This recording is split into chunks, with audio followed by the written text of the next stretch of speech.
guys, thanks for watching again. I don't know if I ever mentioned, I'm from Alabama, so I'm from South. I've lived here my whole life. And I guess just a little interesting fact of the day. I did not grow up with country music, so I guess that's why it's kind of special. I kind of chose it. My dad is actually close. He's like from like an hour away in Nashville, but they didn't really like it growing up. It was like way, way back for all those people I mentioned earlier that when it was a little more on the twangy side, you know. But, like really, really twangy. But anyway, so, but, you know, anyway.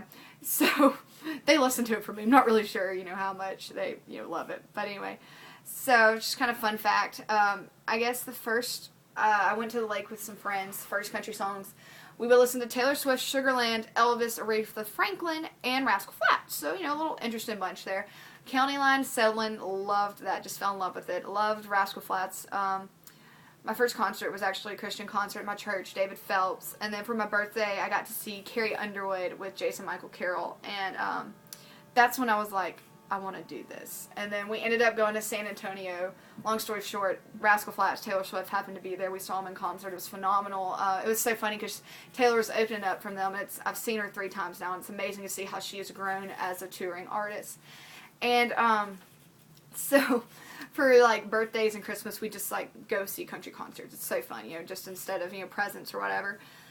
But anyway, so summer before my 7th grade year, I was at my grandparents' house, and we were listening to the radio, and I heard Should Have Said No, and then I heard I Saw God Today by George Strait, and then You're Gonna Miss This by Trace Atkins, sorry. And so I loved those songs. They were so great. And I was like, that's so cool. You have a kind of newer country, some older country, you know, all great artists, songwriters, performers, entertainers. I've had the privilege to see all 3 of them live. And I was like, you know, who sings that? So my cousin, he introduced me to them. He gave me an Alan Jackson CD. And it was so fun. And anyway, that's kind of when those were some of the first songs on my iPod. And then it just kind of grew from that. Just, you know, 7th grade, I sang Suds in the Bucket for a talent show. Miranda Lambert, first song I heard, Gunpowder and Lead, and it was just, ever since, I've just loved it. So anyway, I wrote the song for a school project. I could not draw or paint, so I was like, I'll write a song. It is based off a dill pickle, so if any of you guys know the short story, can't remember the author, you can look it up and see if I represented? Okay, hello, can't even talk. Okay, it well in the song. There's some weird stuff, like, kind of specific. That's just because I had to do that to get my points for the song. I don't think you'd really put that in there. But anyway, it sounds like a country song just because, you know, they broke up, hadn't seen each other in 6 years, they meet in a coffee shop, and this is from her perspective. So, you know, you could argue either way. But anyway, I hope you guys like it, and here it goes. It's called Remember It Differently. Wow, it would help if I could play the right note. There we go.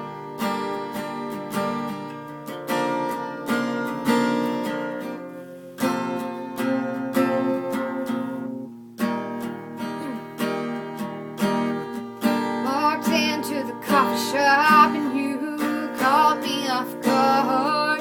6 years, they ain't said a word. Now you're sitting there frowning. You close your eyes as I walk up, and you peel oranges like you used to and interrupt. I see the same old you.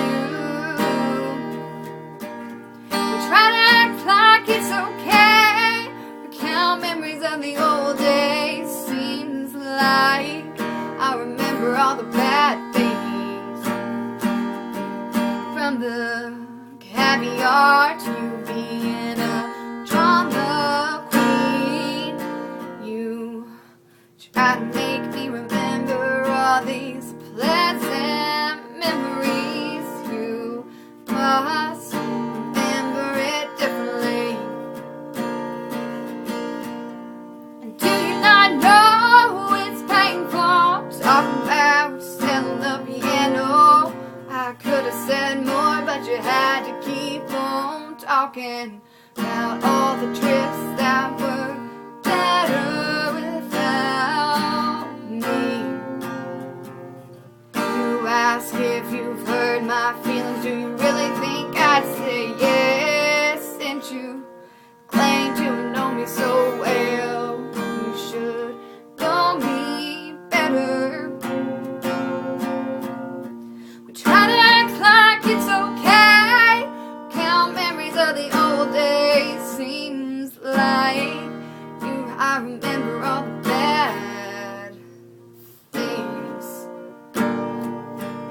the caviar to you being a drama queen, and you try to make me remember all these pleasant memories. Yeah, you must remember it differently.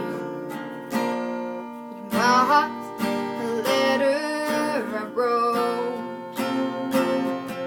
No, it wasn't easy breaking up, but you said yourself it wasn't love.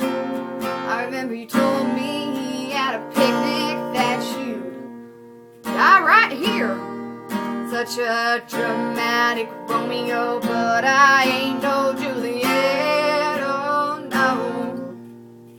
Try to act like it's okay, count memories of the old days. Seems like I remember all the bad days.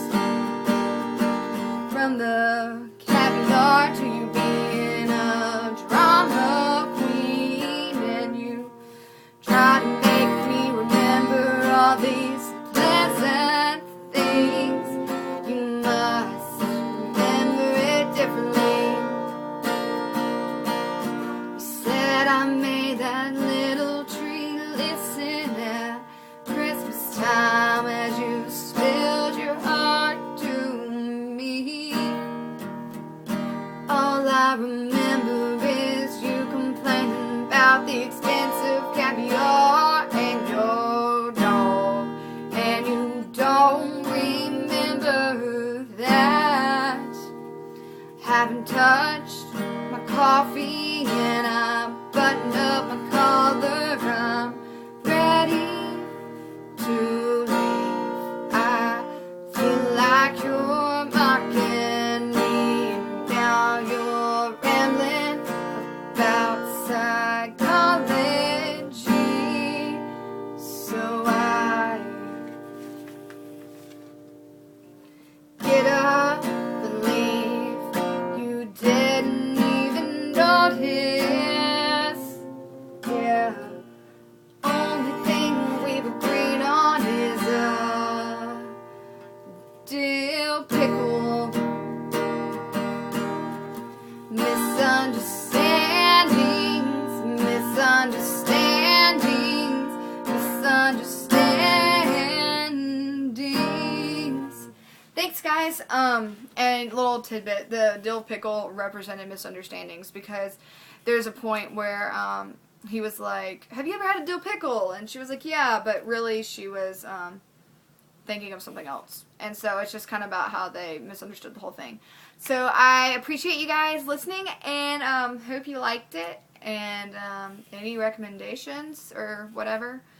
So have a good day, and I'll be back later. Bye, guys.